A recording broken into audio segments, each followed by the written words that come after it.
생생하게 상생하며 YTN 라디오 생생경제. 안녕하세요. YTN 라디오 생생경제 김혜민입니다. 윈스턴 처칠이 2차 세계대전 당시 매일 규칙적으로 낮잠을 잤다는 사실, 찰스 다윈이 몇 시간 동안 긴 산책을 즐겼다는 사실, 빌 게이츠가 일주일 동안 외딴 오두막에 처박혀서 홀로 시간을 보냈다는 사실을 아십니까? 역사상 큰 일을 한 사람들을 보면 그들은 자신의 일만큼이나 휴식에 엄격하고 진지했습니다. 휴식은 일하다가 시간이 남으면 해야 하는 선택이 아니라 일하다가도 멈추고 가져야 하는 의무입니다. 금요일입니다. 진지하게 그리고 열심히 휴식을 취하세요. 저도 오늘 방송 열심히 하고요. 푹 쉴 겁니다. 열심히 일한 당신과 함께합니다. 2018년 5월 11일 YTN 라디오 생생경제 지금 시작합니다.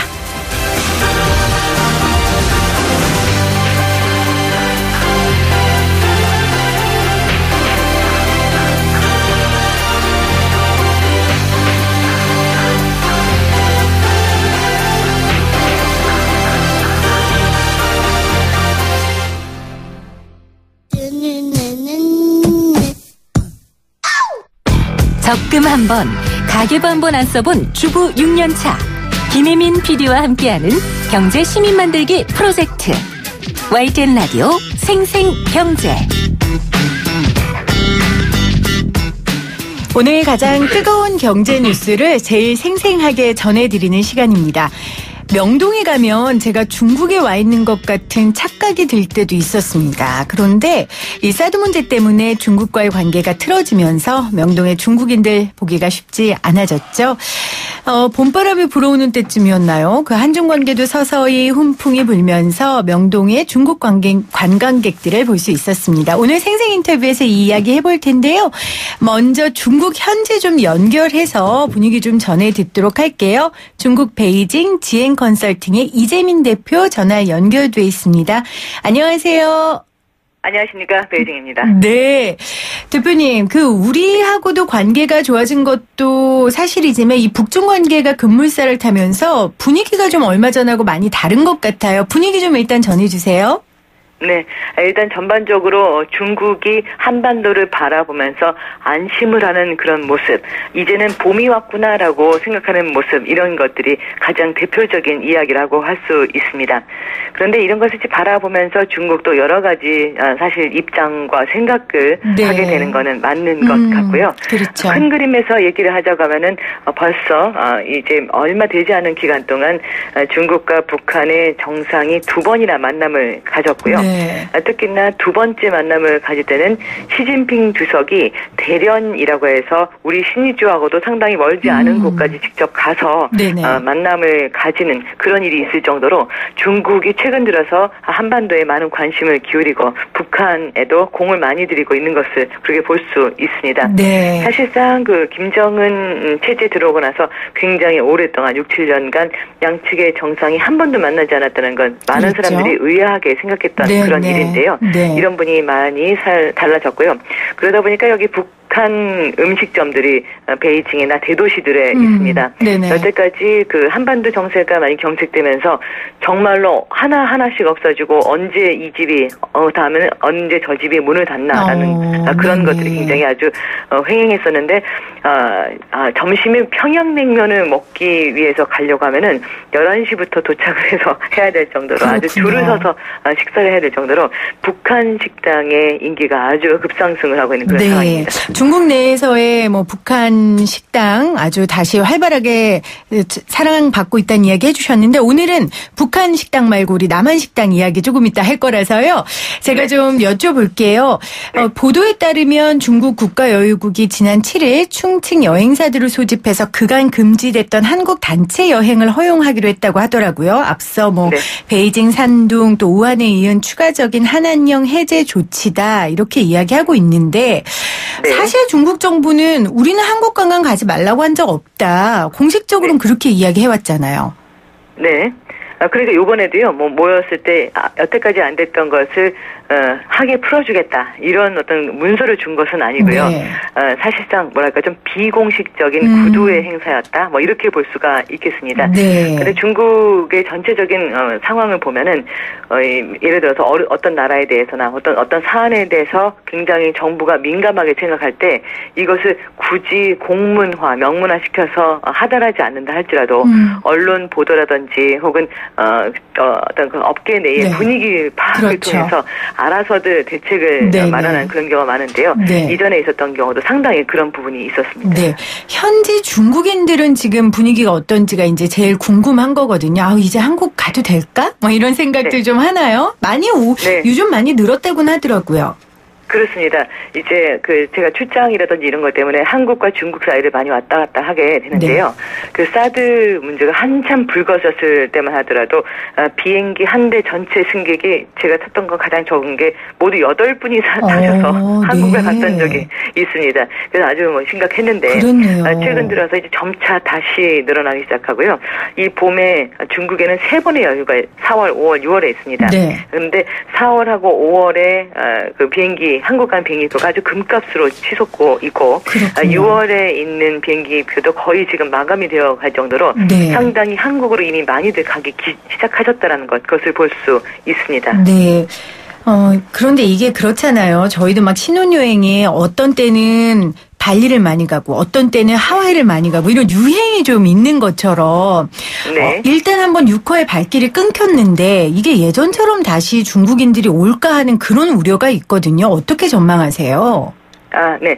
일단 중국인들의 전반적인 어떤 마음을 본다고 하면요. 제가 잘하지 못하겠습니다만은, 굉장히 애국심이라는 것이 강합니다. 네. 그 애국심이 어떤 것이냐면, 예전에 19세기 말 20세기 초에 중국이 많이 세계적인 지위가 낮춰졌었고, 많은 국가가 우리를 경시했었다. 어떤 공원에 개화 중국인은 입장하면 안 된다라는 것을 일본인이 점령해서 썼던 그런 것이 아주 머릿속에 깊이 박혀 있습니다. 그래서 누군가 중국을 경시한다라는 그런 느낌을 받으면 일시적으로 굉장히 기분들이 많이 나빠지는데요. 네. 또 중국 정부 측에서 또 중국의 언론에서 그렇지 않다. 한국의 어떤 그 관광지에 대한 방송이 재개가 되고 한국과의 분위기가 다시 무르익어 가고 그런 것들이 나가면 이런 분위기는 사실 상당히 빨리 호전되고 바뀔 수 있는 네. 그런 하나의 특징을 가지고 있습니다. 네. 일단 중국인들은요. 한국에서 하는 보도 중에서 좀 속상하게 하는 것 중에 중국발 미세먼지라는 그 단어를 굉장히 속상해하는 분들이 많습니다. 그래요? 우리만큼 속상할까요? 네, 중국발이라는 것을 네. 한두 번 정도 얘기하는 건 모르겠으나 네. 미세먼지라는 단어 앞에 반드시 그 3글자를 늘 넣어서 사용하는데 네. 정말 우리가 보낸 거 다 맞아? 이렇게 얘기하기도 하고 예전에 황사도 중국발 한사 이렇게 얘기하는 몽골 지역에서 나라는 것도 굉장히 많은데 항상 그 앞에 수식어를 꼭 잊지 않고 보도하는 네. 한국의 언론이라는 그런 얘기를 하기도 했었습니다. 여러 가지 부분에서 이제 가까운 나라일수록 친하게 지내기가 쉽지는 않을 그렇죠. 수 있겠는데요. 네. 그만큼 중국이 사실 한국에 관심이 많은 것 같고요. 이런 평화의 좋은 따뜻한 봄날이 잘 이어졌으면 좋겠습니다. 네, 오늘 중국 현지 분위기 우리 중국 베이징 지앤 컨설팅 이재민 대표로부터 들었습니다. 대표님 고맙습니다. 감사합니다. 베이징이었습니다. 네. 자, 베이징의 중국 분위기 좀 들어봤고요. 제 옆자리에 지금 또 한 분이 나와 계십니다. 서울 상공회의소 중구 상공회 수석 부회장이자 명동 외신협회 김창수 회장님 나오셨어요. 안녕하세요. 안녕하십니까. 네. 김창수입니다. 네. 회장님, 우리 방송 때문에 장사 못하시고 나오신 거 아니에요? 그렇지는 않습니다. 제가 지금 외국에서 지금 바로 들어오는 길입니다. 네. 예, 제가 산둥성의 초중고 학생들 309명 스포츠 문화 교류에서 중국 아이들과 체육대회하고 오는 길입니다. 네. 그러세요. 네. 진짜 중국 가고 이렇게 중국 손님들 맞이하는 것만이 아니라 실제 중국 그 학생들도 돕는 그런 교류 활동을 하고 계시는군요. 예, 그렇습니다. 그게 상공회 차원에서 하시는 건가요? 아닙니다. 제가 그냥 개인적으로 하는 봉사입니다. 그렇구나. 네. 제가 명동 외식협회 회장님이라고 소개를 해드렸는데 회장님 명동에서 음식점 지금 하고 계시죠? 네, 하고 있습니다. 네, 몇 년 되셨어요? 대략 한 7년 정도 됐네요. 17년 정도? 네, 네. 그러면 지금 그 명동 외식협회에 소속돼 있는 사장님들이 몇 분이나 계실까요? 저희가 그 분식센터와 커피숍 이런 거 다 겸해서 한 1200개 업소가 있습니다. 네. 근데 저희 협회는 대략 한 60 업소가 지금 가입이 돼 있습니다. 네. 네. 저희가 뭐 말씀드리기 좀 그렇습니다만은 좀 불성실한 업소라고 생각되는 데는 가입을 제한하고 있습니다. 명확한 기준을 가지고 네. 이 협회의 활동을 하고 계신데요. 17년 동안 명동에서 지금 이제 개인 음식점 사업을 하고 계셨는데 그 17년 동안 일하시는 시간 중에 가장 힘들었던 게 요 몇 년이 아니었을까 싶어요. 중국이 사드 보복 시작하고 지금까지 어떻게 장사하셨어요? 저희가 이제 장사가 좀 안 된다 그러면 반토막 났다 이런 말을 많이 쓰는데요. 좀 심했던 경우는 제가 작년 3월부터 네. 올 2월까지가 심했습니다. 작년 네. 3월부터 네. 올 2월까지. 심할 경우에는 반토막이 아니고 50분의 1 토막이 난 적도 그런 날도 허다했습니다. 네. 대략 그 숫자로 퍼센트로 얘기하면 감이 잘 안 오시겠지만 500만 원을 파는 업소가 하루에 20만 원 많이 팔면 30만 원 파는 날이 허다했습니다. 그랬군요. 네, 조금 고통스러웠습니다. 아유, 고통스럽다라는 표현도 저는 부족할 것 같아요. 왜냐하면 같이 일하는 직원들 인건비도 주셔야 되고 또 한 가정의 가장이시고 어떻게 버티셨어요, 그러면? 적금도 여러 번 깼습니다. 아이고. 예, 전 개인적으로는 네. 정리할 수 있는 건 다 정리했다고 그렇게 생각하고 있습니다. 네. 네, 그래서 대출도 많이 받았고요. 네, 그렇게 하고 이제 과거에 사드 이전에 메르스라는 게 있었습니다. 그렇죠. 2016년으로 기억하고 있는데요. 그때는 이제 단기간 3개월 동안에 그때도 이제 지금 비슷하게 한 50분의 1 토막 날 네, 정도로 그랬었는데 네. 그거는 분명히 희망이 보였고 그거는 시간이 지나면 네. 나아질 예. 일이었고 이거는 국제정세랑 너무 민감하게 복잡한 문제니까 더 그러셨을 거다. 어떤 네. 마음으로 버티셨어요 그러면? 음식점은 그 특성상 장치산업입니다. 장치산업이라 하면 저희가 인테리어랄까 이런 장비가 많이 들어갑니다. 그렇죠. 예, 설치비가 많이 들어가서. 초기 비용도 많이 들어가고요. 네, 초기 비용이 많이 들어갑니다. 그래서 이걸, 함부로 걷어들일 수가 없어요. 물리칠, 포기하신 분도 참 대단하다고 저는 봅니다. 그것도 용기고. 네, 용기입니다. 네, 왜냐면 가게를 또 보증 삼아서 예. 또 대출을 받고. 네, 그렇습니다. 그러다 보니까 이거를 마음 같아서는 진짜 그만하고 싶지만 하실 수도 없고, 그쵸? 네. 아유, 우리 회장님 지금 얼굴을 우리 청취자분들이 표정을 보시면 그동안 얼마나 애를 많이 쓰셨고 마음을 애태우셨는지가 느껴지실 겁니다. 정말 이 중국 정부하고 이 사드 문제 때문에 힘들어지면서 우리 명동에 있는 상인들 굉장히 어려웠는데요. 정부에 좀 이야기를 해보셨어요? 이 외교 문제 좀 빨리 풀어달라. 우리 진짜 굶겠다. 이런 이야기 좀 해보셨어요? 관할구청에 그냥 궁금해서 여쭤본 거는 있습니다. 너무 답답해서. 네. 정부에 저희가 말하기가 어렵습니다. 왜 어렵냐면 제가 아무리 어려워도 사드가 우리나라에 제가 대승적으로 이렇게 보자는 그런 것보다도 큰 엄청난 사람은 아니지만 우리나라에 꼭 사드가 필요한 거면 해야 되지 않습니까? 저 하나로 인해서 저의 이익을 위해서 그걸 사드를 반대할 수도 없는 거고 또 저는 개인적으로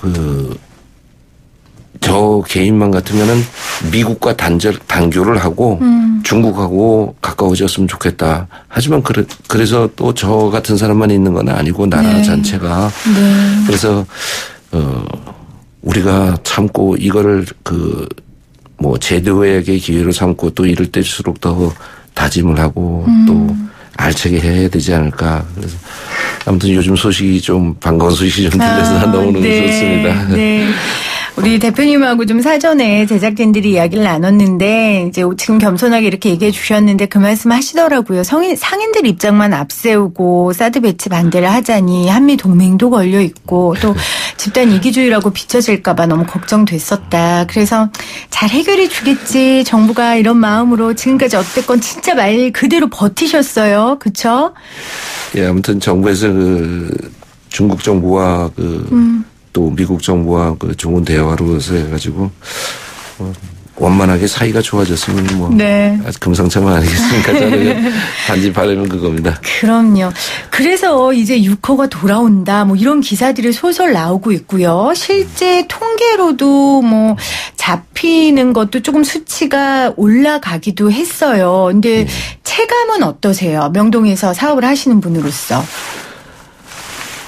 제가 관광공사하고 문화관광부에서 나오는 통계가 있습니다. 네. 통계를 관심이 어차피 이 분야에 있다 보면 매일 이제 그걸 접하게 되는데요. 네.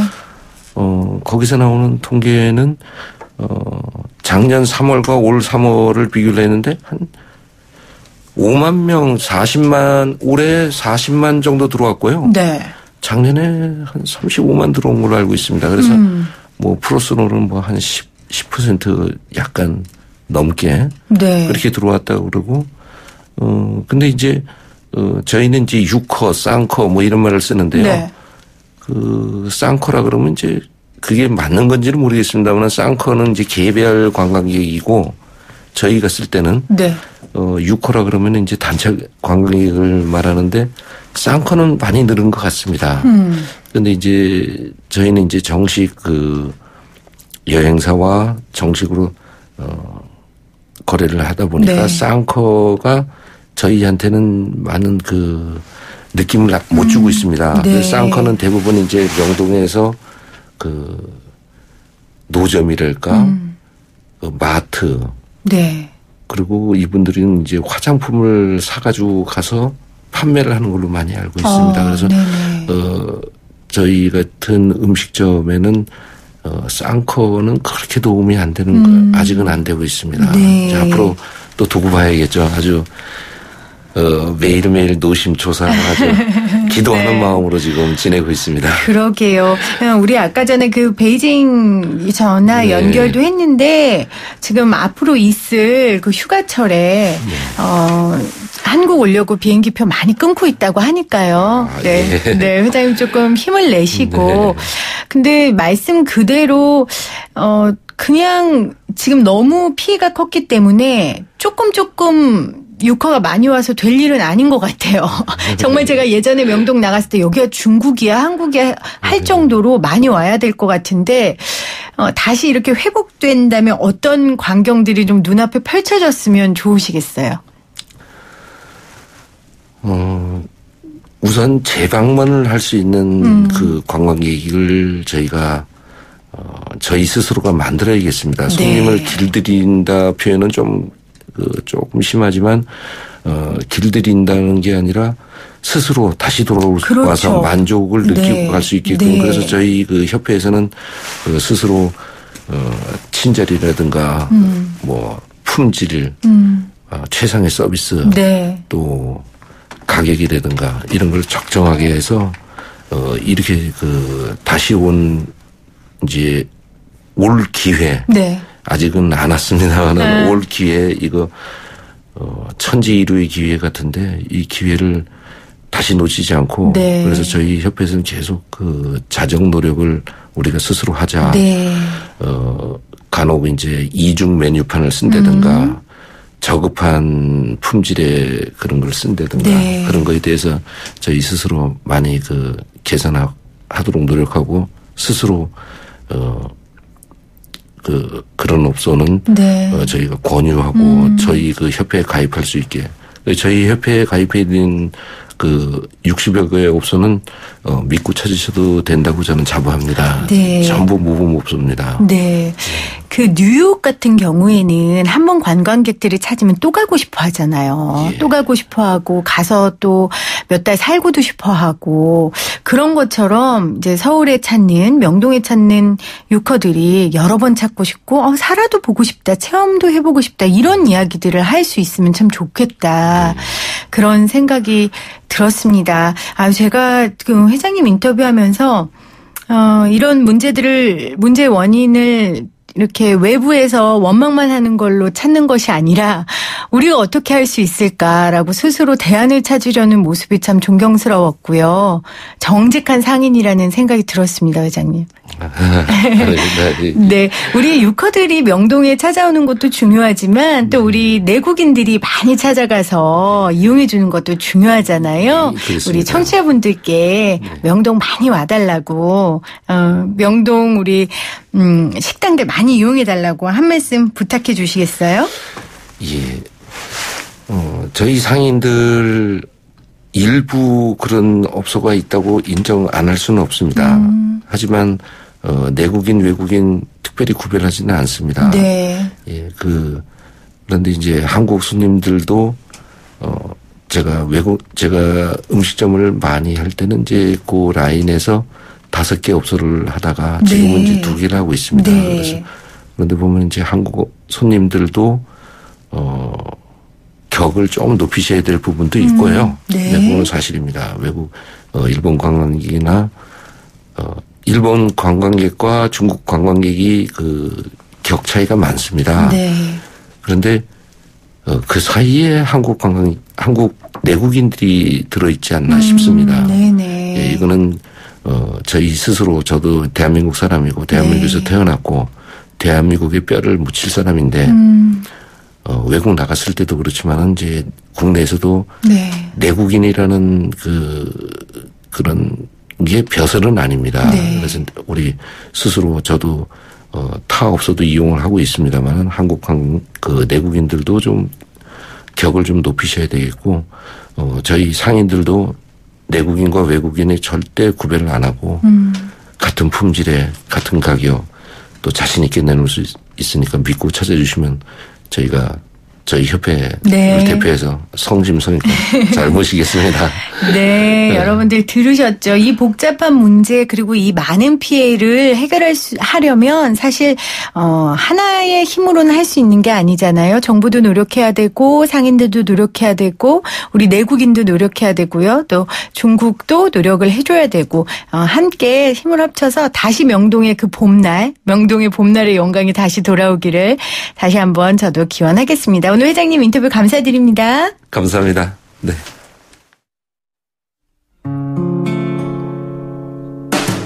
YTN 라디오 생생경제에서 여러분께 드리는 선물입니다. 밀리의 서재에서 전자책을 자유롭게 읽을 수 있는 3개월 무료 이용권을, 한국경제신문에서 다양한 경제서적을, 나도 읽고 싶다. 100% 영미권 1:1 프리미엄 화상영어 클라소에서 1개월 이용권, 나도 공부하고 싶다. 자연으로 빚은 톡 쏘는 아름다움 주식회사 테미스의 테미스 센텔라 탄산팩 세트, 유해 성분 없는 순하고 순한 보습크림 아이스크림 크림, 나도 쓰고 싶다를 보내드립니다. YTN 라디오 생생경제 오늘의 생생 퀴즈입니다. 지금부터 제가 내는 퀴즈 잘 들으시고요. 샵 0945 우물정 0945로 문자 보내주세요. 요즘 명동에 가면 중국과의 사드 갈등 때문에 보이지 않았던 중국인 관광객들을 서서히 볼 수 있게 되었는데요. 이런 중국인 관광객들 중에서 단체 관광객을 이 단어로 부릅니다. 그동안 중국인으로 북적였던 명동에 이 관광객이 사라지면서 앞서 인터뷰 들으신 대로 상인분들이 아주 큰 타격을 받았습니다. 이제 다시 명동에 봄날이 오기를 기대하는 마음으로 한국을 방문하는 중국인 단체 관광객을 부르는 이 단어는 무엇일까요?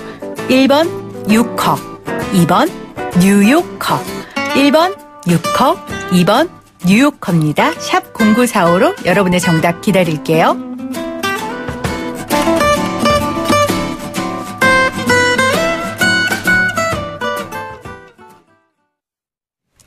생생하게 상생하며 YTN 라디오 생생경제는 방송통신위원회의 방송통신발전기금을 지원받고 있고요. 포스코와 함께합니다. 저는 2부에 다시 올게요.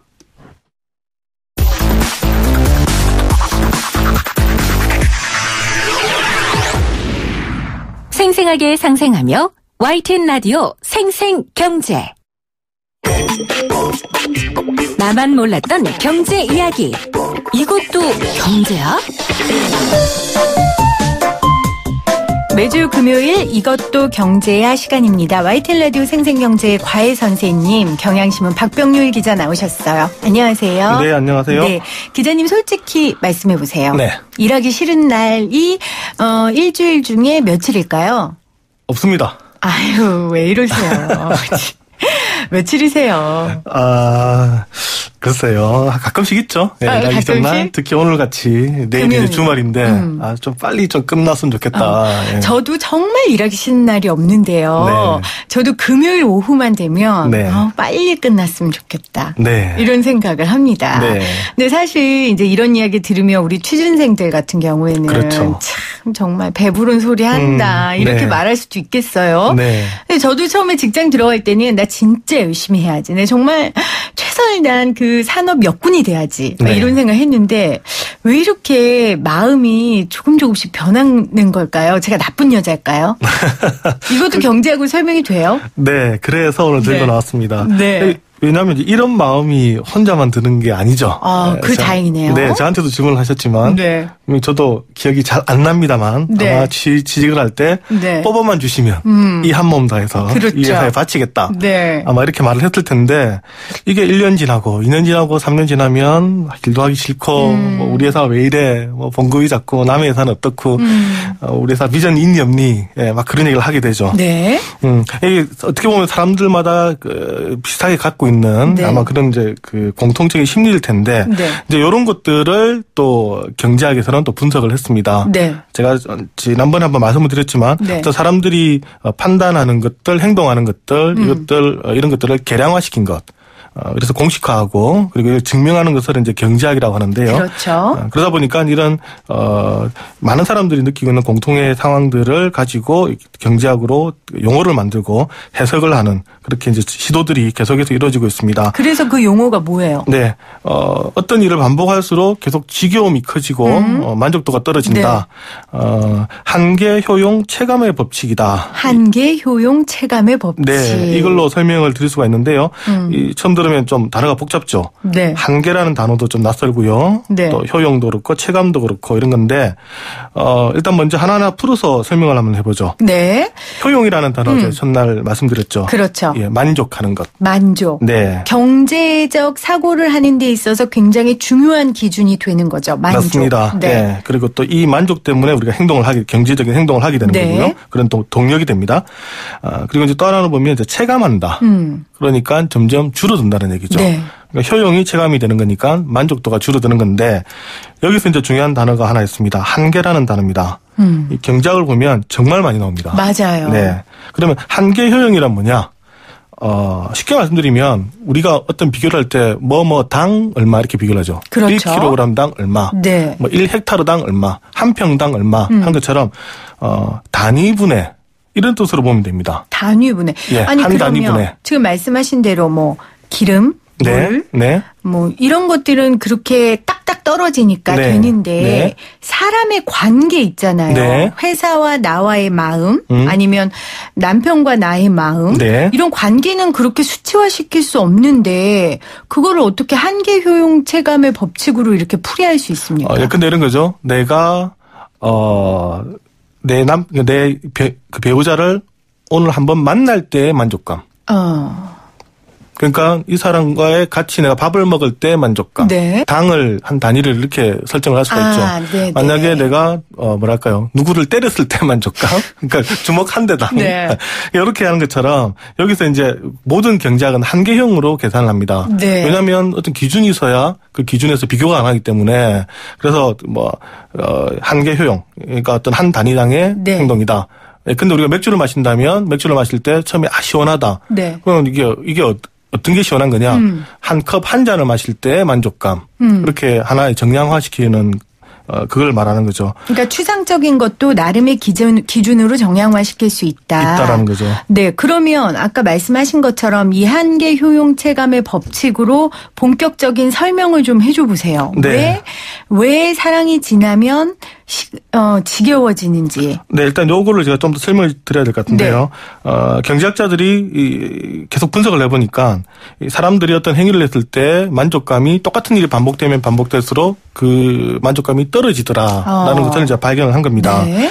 여기에 이제 기본은 경제학에서 보면 수학 체감의 법칙이라는 게 있거든요. 네. 요거는 또 뭐냐면 그 경제학이 초기에 시작이 됐을 때 1800년대에 시작이 됐으니까 당시에는 아주 중요한 경제 활동의 단위가 농업입니다. 네. 농업을 관측해 보니까 같은 토지에서 나오는 생산량은 점점 똑같이 농사를 지으면 수확량이 떨어지더라는 거죠. 그렇죠. 아무래도 비료도 부족하고 하니까. 네. 그래서 모든 생산은 이 수학 체감의 법칙이라는 게 있다라고 생각을 했는데 한계 효용도 마찬가지로 어떤 효용이 똑같은 행위를 반복하면 그게 떨어지더라. 그렇게 네. 하면서 한계 효용 체감의 법칙이다. 이렇게 이름을 붙였습니다. 이게 이제 쉽게 말씀드리면 이제 이런 겁니다. 우리가 처음 회사를 갔을 때 네. 내가 정말 열심히 하겠습니다. 회사를 딱 가면 첫날 기억하시죠? 회사 들어갔을 때 막 가슴도 설레고 그 두근두근하고 만족감이 10이 됩니다. 네. 근데 이제 한 일주일 한 달 지나고 나면 약간 이제 익숙해지면 만족감이 떨어지는 거죠. 네. 그 만약에 첫날 10이었 처음 갔을 때 10이었으면 한 달 뒤에는 이제 8이 되고 네. 그다음에 한 1년쯤 지나면 이제는 약간 좀씩 긍정적이면서 6으로 떨어지고 4로 떨어지고 3으로 떨어지고 이게 법칙으로 정리가 되더라 이런 얘기입니다. 저는 어느 정도 동의하는데 근데 네. 이런 게 있잖아요. 네. 떨어지는 것만큼 채워지는 게 있잖아요. 네. 그러니까 예를 들면 부부가 오랜 시간 같이 있다 보면 처음 만났을 때 설레임은 없어지죠. 네. 말씀하신 것처럼 한계 효용 체감의 법칙이 적용되는 거예요. 하지만 이 사람하고 오랜 시간 있으면서 쌓인 추억이라든지 네. 아니면 이 사람과 함께하면서 그 안에서 얻는 안정감이라든지 왜 그렇게 웃으세요? 아니에요. 네. 애써 제가 이렇게 이야기하는 네. 것 같으세요? 네. 아니, 그것도 경제학으로 설명이 가능합니다. 그것도 그러니까 제가 말씀드리는 네. 게 마이너스가 되는 게 있으면 플러스가 있는데 그러면 뭐 그렇게 한계 효용 체감의 법칙으로만 설명할 수 없는 게 아닌가. 우리가 일단 그 경제학은 대단히 이제 기본적으로 이 변수를 정할 때 네. 주변에 이제 여러 가지 복잡한 가정들을 다 제외를 합니다. 제외를 하고 가장 단순화시키는데 가장 단순화시켜서 보니까 모든 한계 효용은 계속 체감이 되더라. 끝까지 떨어진다라고 계산을 합니다. 말씀하신 것처럼 어떤 행위를 하면서 플러스 마이너스가 있겠지만 하지만 그 단위 분의 행동으로서는 계속해서 떨어지고 종국에는 0까지 간다. 그게 합리적이다라고 경제학에서는 그렇게 정의를 내립니다. 근데 이제 아까 말씀하셨던 것처럼 우리 연인 관계를 생각해 봐도 그렇잖아요. 네. 처음에 누굴 만났을 땐 되게 자기야 이러면서 행복했는데 네. 2번, 3번, 4번 가다 보면 왜 또 계속 예를 들면 영화관만 가느냐. 네. 그러면서 나중에는 오래된 연인이 되면 네. 시큰둥해지죠. 그러면 한계 효용 체감의 법칙에서 설명을 할 때 나중에 만났을 때 하나도 설레임이 없는 그런 상황. 그때는 한계 효용이 제로가 된다고 네. 설명을 합니다. 그러면서 또 계속 뚝 떨어지는 거죠. 그 다음번에는 이제 만나면 이제는 지겨워지기 시작한다. 그때부터는 한계 효용이 마이너스가 된다 하는데 네. 그러면 이 한계 효용 체감의 법칙에 따르면 마이너스가 되는 순간은 이제 만나면 짜증이 나니까 헤어져야 되는데. 그게 경제적이죠. 네. 근데 또 바로 안 헤어진다. 왜 그럴까 생각을 했더니 한계 효용이라는 것은 아까 말씀드린 것처럼 한 번 만날 때의 만족감이거든요. 네. 근데 한 번 만났을 때 만족감, 두 번 만났을 때 만족감은 물론 떨어지지만 요것들이 그때까지는 다 플러스가 된다는 얘기입니다. 그러니까 이걸 다 합친 것을 총효용이라는 또 단어를 씁니다. 총효용. 예. 그러면 총효용이 0이 되면 그땐 헤어져도 돼요? 이제 한계 효용이 이제 제로가 되는 시점이 우리가 다 합산을 해보면 총효용이 가장 높아지는 시점이죠. 네. 그다음부터 점점점 깎이면서 그렇겠죠. 나중에 이제 총효용이 마이너스가 되면 합리적인 인간이라면 당연히 헤어져야 한다라는 게 경제학의 정의입니다. 근데 어떻게 그럽니까? 모두 다 그럴 수는 없잖아요. 근데 그렇게 안 되죠. 그렇죠. 네. 그럼 그건 어떻게 설명하실 거예요? 경제학적으로. 이 총효용이라는 것은 네. 아까 말씀하셨던 이게 바로 이제 정의라는 거거든요. 네. 한 번 만났을 때 만족감, 두 번 만났을 때 만족감, 세 번 만족감이 쭉 쌓이다 보면 그게 정이 된다. 네. 근데 이 정이 계속해서 한계 효용이 떨어지면서 나중에 제로가 되고 제로 마이너스로 가게 되면 이제는 정도 없다. 정남이 떨어진다. 이 시점까지도 가는데도 불구하고 인간들이 또 분석을 해보니까 안 헤어지더라는 겁니다. 네. 그래서 또 경제학자들이 분석을 해봤습니다. 왜 그럴까? 네. 그래서 분석이 된 게 손실 회피 성향이라는. 손실 회피 성향이다. 예, 이거는 이제 행동 경제학에서 나온 건데 네. 여기가 뭐냐면 글자 그대로 사람들은 손실을 회피하려는 성향이 있다. 그런 얘기입니다. 그러니까 우리가 일상에서 어떤 판단할 때 얻는 것이 있고 그렇죠. 잃는 것이 있는데 원래 엄청나게 합리적인 사람이라면 100원 얻는 것과 100원 잃는 게 똑같아야 됩니다. 그렇죠. 근데 대부분 사람들 가만히 지켜보니까 100원 잃는 것보다 얻는 것보다 잃을 때 더 싫어하더라는 겁니다. 우리가 길거리 가다가 10,000원 주면 나 10,000원 줬어 기분 좋아하는데 10,000원 잃어버리면 내 10,000원 잃으면서 그렇죠. 네 그렇게 되죠. 그럼 이거 과연 인간이 비합리적인가? 사람들 모아놓고 실험을 해봤더니 그게 아니다. 이런 잃어버리는 것에 더 민감한 게 사람이더라. 그러면서 이 손실회피 성향이라는 그걸 정의를 했는데 이거를 경제학자들이 분석을 해보니까 잃을 때 느끼는 충격이 2배에서 2.5배까지 강하더라. 네. 이건 이제 사람들 다 모아놓고 실험을 한 거죠. 네. 이제 이렇게 나왔다라고 얘기합니다. 쉽게 말씀드리면 내가 1,000원을 얻을 때 내가 2,500원을 얻을 때 기쁨과 1,000원을 잃을 때 충격이 같다라는 겁니다. 그러니까 얻는 거는 많이 얻어도 조금밖에 안 기뻐하는데 잃는 것은 조금만 잃어도 충격이 크더라. 요거 가장 많이 적용되는 게 왜 우리가 주식을 투자하든가 땅을 투자할 때 내 원금 사람들이 원금에 집착하게 되는 거죠. 그러니까 수익률이 10% 되는 거는 그냥 대충 기분 좋은데 수익률이 10% 마이너스가 되면 완전 충격을 받는 사람들이 많습니다. 그래서 그거 회복하려고 또 못 빠져나가고 하는 거죠. 그러면 사직을 하거나 결국 이혼을 하는 사람들은 그러면 이제 그 손실 회피 성향이고 뭐고 아니죠. 이 손실 회피 성향에 따르면 그 헤어지는 때 얻는 편익이 이제 2.5배 이상 더 많아질 때. 그러니까 이 효용이 이제 제로가 되고 대충 이제 내가 어떤 사람을 사귀었는데 이제 이 사람과 내가 이제 헤어져야 되겠어 생각을 하는데 그동안 쭉 쌓인 정이 다 소진이 되고 나서도 그것조차도 한동안 쭉 더 이제 마이너스가 될 때까지는 안 헤어진다라는 거죠. 이 사람 버리기 아까우니까. 그렇죠. 네, 그다음에 이 회사도 마찬가지입니다. 회사 정말 미워 죽겠는데 정말 이제 정남이도 없어요. 나 맨날 봉급도 적고 그다음에 승진도 안 되고 나 못 다니겠어. 하지만 그런 불만감이 아주 극도로 커지지 않으면 사표를 내지 않는다는 겁니다. 그게 그 손실회피 성향이 주는 일종의 함인데요. 요거 직접 실험해본 사례가 있습니다. 어떤 실험이었냐면 어떤 사람한테 직접 명동에 가서 실험해본 그 그림도 있는데요. 지나가는 사람한테 어떤 사람이 부자기로 잡아가지고 처음에 2만 원을 줍니다. 2만 원을. 네. 그 사람이 정말 저 주는 거예요? 가져가세요. 근데 고맙습니다 하고 딱 가는데 다시 불러요. 저기요 그러더니 3만 원을 딱 꺼내가 다시 보내줍니다. 저랑 지금 가위바위보 하셔가지고 이기면 이 3만 원을 드릴게요. 네. 가위바위보 하시겠습니까? 네. 요 실험이 하나가 있고요. 또 하나 실험은 또 딴 데서 실험을 하는데 지나가는 사람을 잡습니다. 그 사람한테 맨 먼저 5만 원을 줍니다. 주고 나서 어머 고마워요 하고 이 사람이 이제 가는데 다시 부릅니다. 제가 실수했는데 3만 원을 더 드린 것 같네요. 제가 주십시오. 그리고 나서 저랑 가위바위보를 한번 하시죠. 라고 얘기를 합니다. 그러면 이 양쪽 중에서 어느 쪽에서 가는 가위바위보를 응할까?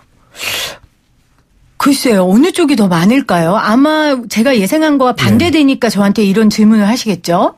아닙니다. 이게 손실회피 성향인데 처음에 5만 원을 보여주고 가위바위보를 하자는 쪽은 대부분 다 가위바위보 응합니다. 왜냐하면 내가 받았던 5만 원을 뺏긴 것 같은 느낌이 들거든요.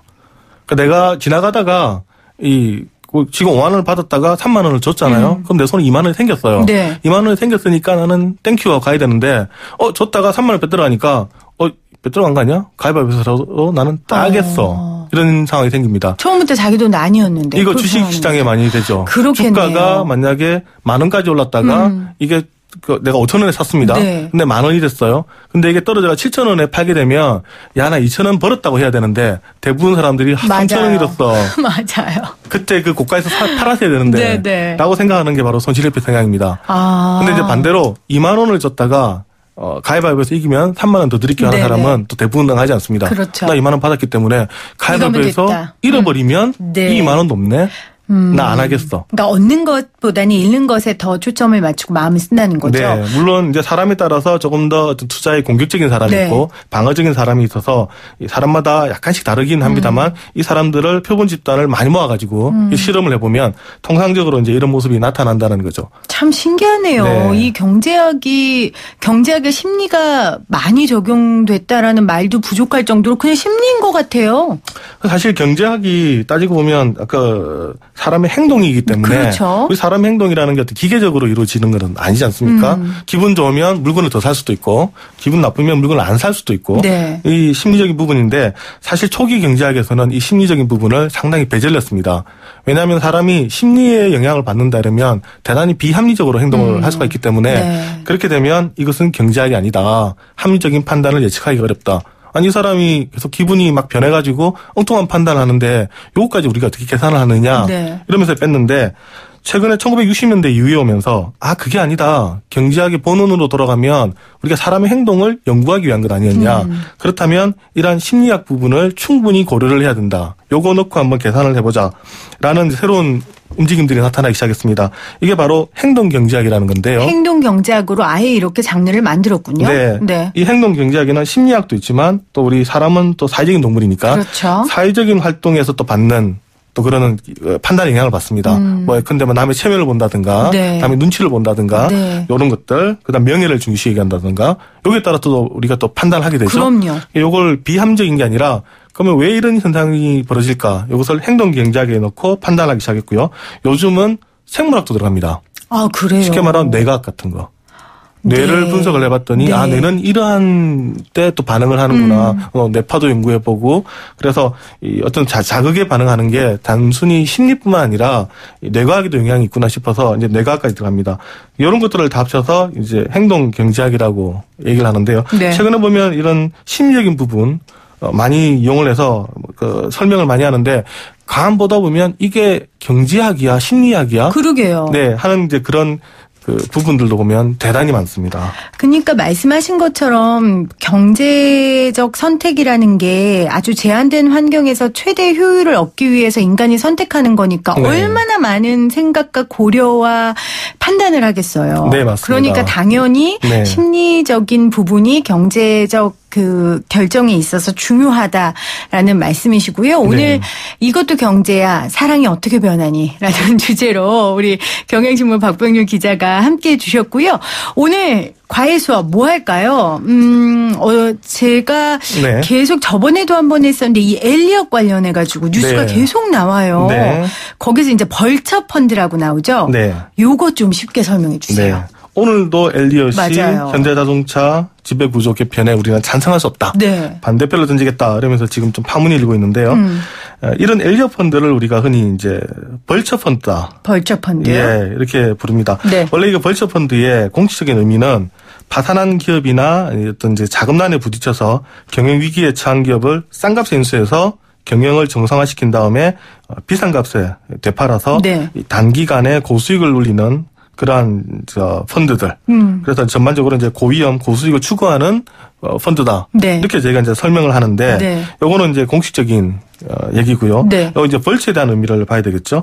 이 벌처라는 것은 대머리 독수리를 의미를 합니다. 네. 즉 독수리가 썩은 고기 먹죠. 죽은 동물의 시체를 그렇죠. 반복하는데 이 죽어 있는 심지어 그런 존재에서도 막 파먹으면서 자기의 이익을 창출한 데에서 네. 그래서 벌처 펀드라는 이름을 붙였는데 그만큼 지독한 펀드다. 네. 이런 의미에서 이름이 붙었습니다. 네. 벌처 펀드 지독한 펀드고요. 이 지독한 펀드를 하고 있는 엘리엇 매니지먼트가 그래서 이렇게 욕을 먹고 있습니다. 이 정도 알면 될 것 같아요. 네. 오늘 함께해 주셔서 감사합니다. 경향신문 박병률 기자였어요. 고맙습니다. 네, 감사합니다. 네, 오늘 생생 퀴즈 정답 많이 보내주셨어요. 특히 새싹분들 많으신데요. 5363님 빨리 활기찬 명동거리 되기 바랍니다. 1번 9383님 1번 6호 제발 많이 와서 우리 경제에 도움됐으면 좋겠어요. 9166님 6호 북적북적대는 명동의 모습을 기대합니다. 7995님 6호입니다. 모든 게 정상화돼 어려운 문제 잘 해결되길 바랍니다. 이렇게 보내주셨네요. 일주일 동안 함께해 주신 여러분 감사드리고요.